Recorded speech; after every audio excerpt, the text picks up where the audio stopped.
50 महिलाओं के पीछे 500 लंपट पुरुष सिर्फ इसीलिए खड़े हो जाते हैं कि कभी तो मिलेगी, कहीं तो मिलेगी, आज नहीं तो कल लगे रहो मुन्ना भाई। माननीय न्यायालय के खिलाफ, अरे काहे के माननीय न्यायालय भाई, आपको क्या तख्ते लंदन से मिल रहा है? तो क्या पागलपन जैसा काम कर रहे हैं? देश में सशक्तिकरण हो नहीं पाया, तुम पुरुष का बात कर रहे हो। इस देश में कौन सा आधी रात तक चेंज की चड्डी पहन के घूमने वाली ही स्त्रियां सशक्त हैं? क्या इस देश की माता देवी अहिल्या सशक्त नहीं थी? जब उनका इंटरनेशनल सेक्स प्रोडक्ट कंपनियों का और लंपट स्त्रियों के संगठन का पेट नहीं भरा तो उन्होंने हमारे देश के संतों पर आक्रमण करना शुरू कर दिया। अदालतों में बैठ करके जज औरतों की दलाली कर रहे हैं, उनको मेंटेनेंस दिलवा रहे हैं दलाली के तौर पे, उनको एलिमनी दिलवा रहे हैं। आज सारे कानून शूर्पणखा के पक्ष में, सारे कानून पूतना के पक्ष में, त्रिजटा के पक्ष में, राक्षसियों के पक्ष में। तो आप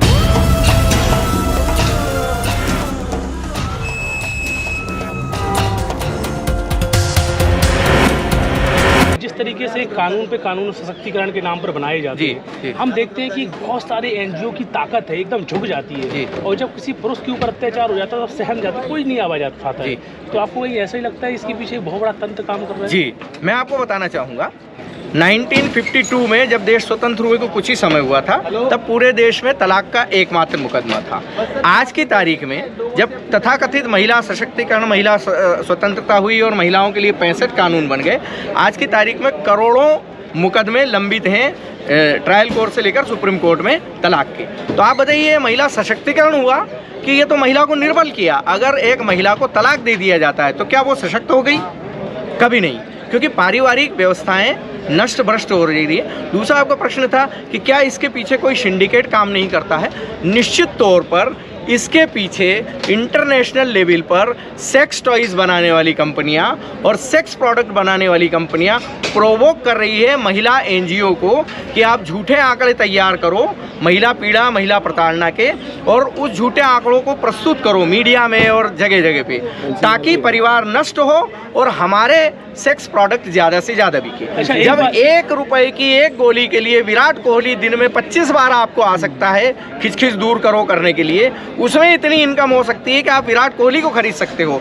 तो जो $800 का सेक्स प्रोडक्ट है, $500 का सेक्स प्रोडक्ट है, उसमें कितनी इनकम हो रही होगी?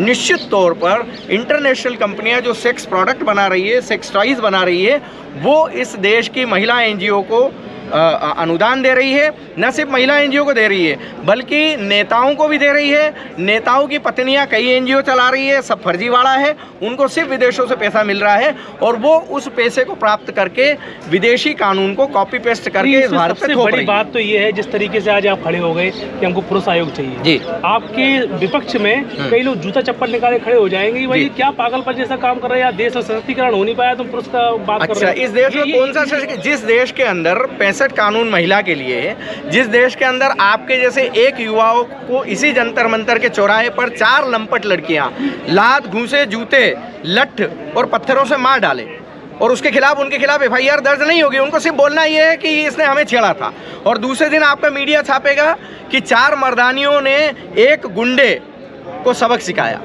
तो वहाँ कहाँ है? आप बताइए ना, कहाँ है स्त्री पुरुष कानून, कहाँ है? अच्छा, एक सब्जेक्ट हम और ले लेते हैं कि चलिए आपने बोला कि घर तबाह हो जाता है, चरित्र तबाह हो जाता है, या संस्कारों को कैसे टारगेट किया जाता है। आसाराम बापू का प्रकरण सुना होगा जी, नाबालिग को हथकंडा बनाकर पिछले 9 साल से उनको अंदर रखा गया है, एक दिन की बेल नहीं दी गई, ओनली नाबालिग को, जबकि उनके दस्तावेज बोल रहे हैं कि वो लड़की बालिग है और ऐसा कुछ नहीं हुआ। मुद्दा ये है, सिर्फ इस देश का पुरुष ही प्रताड़ित नहीं है। जब उनका इंटरनेशनल सेक्स प्रोडक्ट कंपनियों का और लंपट स्त्रियों के संगठन का पेट नहीं भरा तो उन्होंने हमारे देश के संतों पर आक्रमण करना शुरू कर दिया। औरत को ढाल बना करके कभी आसाराम बापू, कभी राम रहीम, कभी प्रणव पंड्या इनके ऊपर झूठे आरोप लगाना चालू कर दिए और इनको झूठे आरोप लगा करके बदनाम करना चालू कर। क्यों?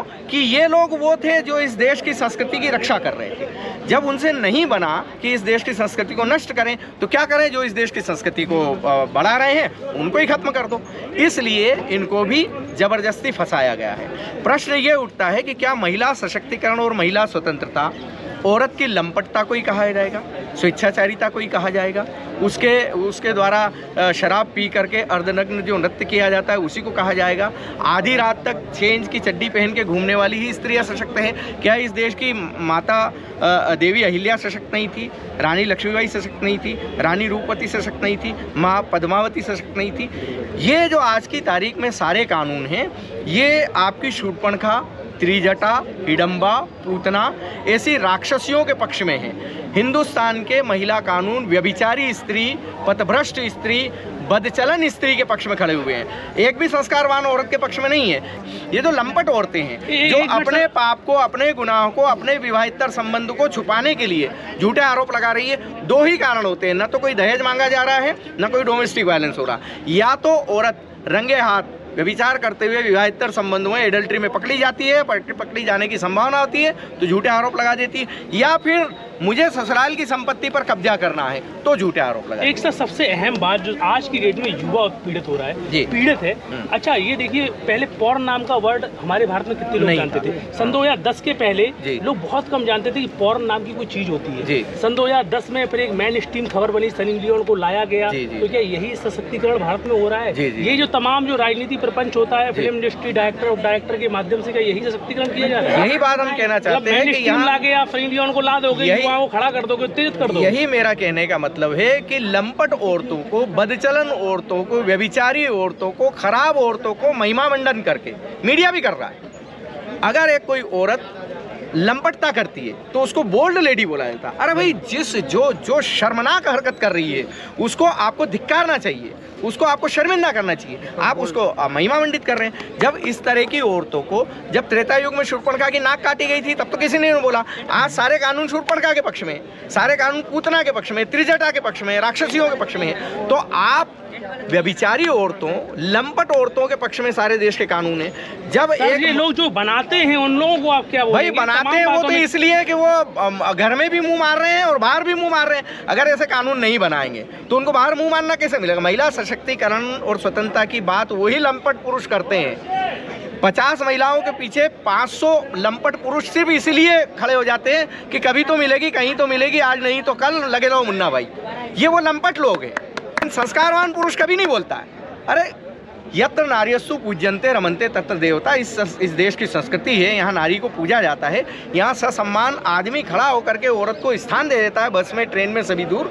वहाँ क्या जरूरत है? मर्यादा पुरुषोत्तम राम का देश है। यहाँ मर्यादाएं हैं, यहाँ मर्यादाएं हैं, लेकिन मर्यादाओं को भंग करके औरतों को व्यभिचारी बनाया जा रहा है, स्वेच्छाचारी बनाया जा रहा है, लंपट बनाया जा रहा है। सर एक सवाल हमारा बहुत ही अहम है कि यहाँ पर नेता, डायरेक्टर, बड़े कई लड़कियों के साथ व्यभिचारी संबंध रखते हैं। बिल्कुल रखते हैं, और आराम से रखते हैं। हाँ? और उनके लिए कानून भी बने हुए हैं। हम देखते हैं कि हमारे कई बुद्धिजीवी ऐसे लोग हैं भारत में, हाँ? जो बड़े संस्कारवान तरीके से रहते हैं। हाँ? अगर उनको फंसाना होता है तो इन्हीं लोगों को हथियार बना लिया जाता है। सही है। तो जिस तरीके से आप जैसे आज आवाज उठा रहे हो, आज आप उसी के विपक्ष में काम कर रहे हो, आपको इसी का, लड़की का ही सहारा लेके आपको धर दिया जाएगा अंदर।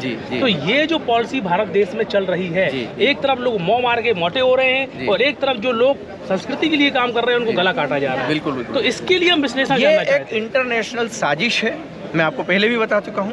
वेस्टर्न कंट्रीज की और कॉरपोरेट कंपनीज की इंटरनेशनल साजिश है।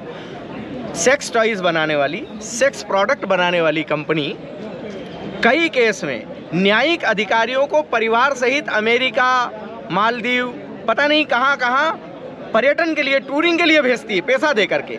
और उनकी मंशा सिर्फ यही होती है कि जज साहब आप तो जितना हो सके पुरुषों के खिलाफ आप वो कीजिएगा। और ये हो भी रहा है, ये सच्चाई है। कोई बोलना नहीं चाहता क्योंकि हिम्मत नहीं है माननीय न्यायालय के खिलाफ। अरे काहे के माननीय न्यायालय भाई? आपको क्या तख्ते लंदन से मिल रहा है? आपको इसी देश के मर्दों के द्वारा जो 82% इनकम टैक्स दिया जा रहा है उसी के टुकड़ों पे पल रहे हो तुम। इसी देश के 95% जो मर्दों के द्वारा GST दिया जा रहा है उसी के टुकड़ों पे पल रहे हो। हाँ, स्वतंत्रता के पहले जरूर तुमको तख्ते लंदन से तनख्वाह मिलती थी। आज तुम सरकारी कर्मचारी हो, अल्लाह ताला नहीं हो, भगवान राम नहीं हो, दलाली नहीं करोगे, न्याय करोगे। अदालतों में बैठ करके जज औरतों की दलाली कर रहे हैं, उनको मेंटेनेंस दिलवा रहे हैं दलाली के तौर पे, उनको एलिमनी दिलवा रहे हैं। उन भ्रष्टों को, उन पापियों को समझ में नहीं आ रही कि किसी दिन उनकी बहू लगा देगी तो क्या हर्ष होगा। इन पापियों को कभी सदियां माफ़ नहीं करेगी, गुनाह इनके माफ़ नहीं होगा। आगे आने वाली सदियां जो है, पीढ़ियां, इनको बहुत कोसेगी। और कर्म प्रधान विश्व रचि राखा, जो जस कर ही तस फल चाखा। आज हाई कोर्ट के जजों के खिलाफ भी 498 है और घरेलू हिंसा का मुकदमा दर्ज हो रहा है। मध्य प्रदेश में director general of police DGP Purushottam Sharma को भी उसकी बीवी मार रही है। ये वही लंपट लोग हैं जो पहले लोगों के साथ अन्याय करते थे। अच्छा सर, एक ये बोल देते हैं आपको सर, हम नॉलेज जानना चाहते हैं। आसाराम जी बापू को पॉस्को एक्ट लगा आसाराम जी बापू के ऊपर, और वही का वही पॉस्को एक्ट दीपक चौरसिया के ऊपर लगा, इंडिया टीवी के चीफ के ऊपर। आज वो दीपक चौरसिया को एक दिन के लिए अंदर नहीं किया गया, अंदर किनको किया गया? तो ये जो दोगली पॉलिसी, मतलब हम ये शुद्ध भाषा में कह सकते हैं आपको कि महिला सशक्तिकरण के नाम पर जो कानून बनाए जाते हैं और ये हथियार इस्तेमाल करने के लिए, क्या लगता है बस इसी के लिए बनाए जाते हैं कि ये वास्तव में न्याय दिला रहे हैं? रामचरितमानस में लिखा हुआ है, समर्थ को नहीं दोष गुसाई। जो समर्थ है उसका कोई दोष नहीं माना जाता। यही हो रहा है, औरतों को बहुत समर्थ कर दिया है। आपने जो दीपक चौरसिया का बनाया वो रूलिंग पार्टी से उनके अच्छे संबंध है, तो उनके खिलाफ क्यों होगा भाई? मेरा ये कहने का मतलब, आप सिर्फ उसका बोल रहे हैं। दैनिक भास्कर का कल्पेश याग्निक तीसरी मंजिल से कूद के मर गया। सलोनी अरोरा ने उसके खिलाफ झूठा बलात्कार का आरोप लगाया था।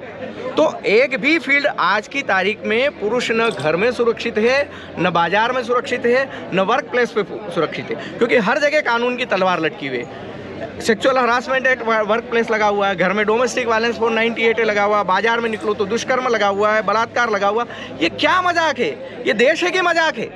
जुडिशरी पूरी तरह से बायस्ड है, पुलिस पूरी तरह से बायस्ड है, मीडिया पूरी तरह से बायस्ड है, समाज की सोच पूरी तरह से बायस्ड है। बायस्ड इतने हैं कि इस देश की महिला को जन्मजात निर्दोष और पुरुष को जन्मजात दोषी समझ लिया गया है। हमारे दिमाग में एक दीवार बना दी गई है कि नहीं नहीं नहीं नहीं, पुरुष के पक्ष में तो कुछ सोचना ही नहीं, कुछ बोलना ही नहीं। जिस एक वक्त था जब राजस्थान के अंदर लड़कियां पैदा होती थी तो माएँ मातम मनाती थी, आज की तारीख में लड़के पैदा हो रहे हैं तो माएँ मातम मना रही है। ये सत्य है। क्यों? कि बड़े नाजों से वो पालेंगे, 20 साल 22 साल बाद जब उसका शादी होगी 498 लग जाएगी, बुढ़ापे में उनको जेल जाना पड़ जाएगा। सर, जो आपके अंदर दर्द है, इतने मतलब 2 फुट 3 का जो बैनर लेके आप मांग कर रहे हैं, तो क्या से देश जागेगा? क्या लगता है आपको? 100% जागेगा। क्या होता है कि जब कोई पीड़ा अंतहीन हो जाती है, ईश्वर का द्वार तभी खुलता है जब सारे रास्ते बंद हो जाते हैं। हम लोग जो आवाज़ पहुंचा रहे हैं, आज नहीं कल पुरुष आयोग भी बनेगा, पुरुष मंत्रालय भी बनेगा, पुरुषों के लिए हेल्पलाइन भी बनेगी, और जुडिशरी अकाउंटेबिलिटी एक्ट भी आएगा, पुलिस अकाउंटेबिलिटी एक्ट भी आएगा। और जो ट्रायल कोर्ट के अंदर जज जो नाक भोज सिकोड़ते हैं मर्द को देख करके, पति को देख करके, उनकी वीडियो रिकॉर्डिंग भी की जाएगी, तब जाकर के उनको सही न्याय मिलना। सर, उन लोगों के लिए थोड़ा सा एक संदेश 2 लाइनों का हम पूछना चाहते हैं। जो लोग जूता खा रहे हैं, चप्पल खा रहे हैं, पीड़ा खा रहे हैं, जेल के अंदर भी डाले जा रहे हैं, फिर भी शांत बैठे हैं, उनको आप क्या चेतावनी देंगे? उनको मैं दुष्यंत कुमार के इस शेर से आगाज करना चाहूँगा कि हो गई है पीर पर्वत सी पिघलनी चाहिए, हो गई है पीर पर्वत सी पिघलनी चाहिए, इस हिमालय से कोई गंगा निकलनी चाहिए। सिर्फ हंगामा खड़ा करना मेरा मकसद नहीं, मेरी कोशिश है कि ये सूरत बदलनी चाहिए, और निश्चित तौर पर ये सूरत बदलेगी। बहुत बहुत धन्यवाद। नमस्कार।